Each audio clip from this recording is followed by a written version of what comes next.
পান্তাবাদ, আলহামদুলিল্লাহ।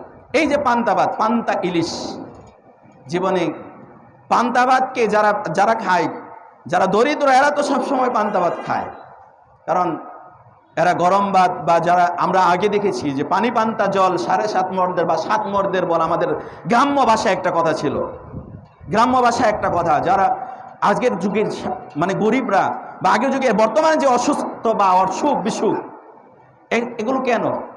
আগের মানুষ পান্তাবাদ, সকালবেলায় পান্তাবাদ খেয়ে হালে যেত, সকালবেলায় পান্তাবাদ খেয়ে চকে যেত, কাজে কর্মে যেত, তাদের অসুখ বিসুখ হতো না, তারা সুস্থ থাকতো বেশিরভাগ। আর এখন মানে বিভিন্ন ধরনের উন্নত মানের খাবার খেয়ে বিভিন্ন অসুখ বিসুখে রোগে রোগাক্রান্ত। আমরা সারা 12 মাস ভালো মন্দ খাই, ওই পহেলা বৈশাখের দিন পান্তা ইলিশ খেয়ে আমরা নিজেদের বাঙালি পরিচয় দেই। সম্মানিত উপস্থিতি, মুসল্লিয়ান একরাম, গরিবদের সাথে ঠাট্টা বিদ্রোহ ছাড়া আর কিছুই নয় এই পান্তা ইলিশ।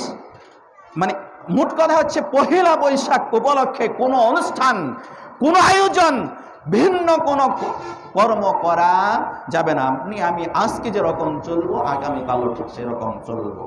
তো পান্তা ইলিশ এগুলোও বর্জন করতে হবে। পান্তা ইলিশ এটাও হচ্ছে আপনার 12 মাস একরকম থাকবেন, শুধুমাত্র ওই পহেলা বৈশাখের দিন পান্তা ইলিশ খেয়ে আপনি নিজেকে বাঙালি পরিচয় দিবেন, এটা থেকে বিরত থাকতে হবে।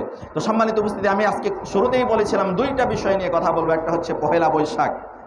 আপনি যদি মুসলিম হয়ে থাকি, আমার ঘরে আমি মুসলিম হিসেবে এই পহেলা বৈশাখের যত আয়োজন আছে সব আয়োজন বর্জন করতে হবে।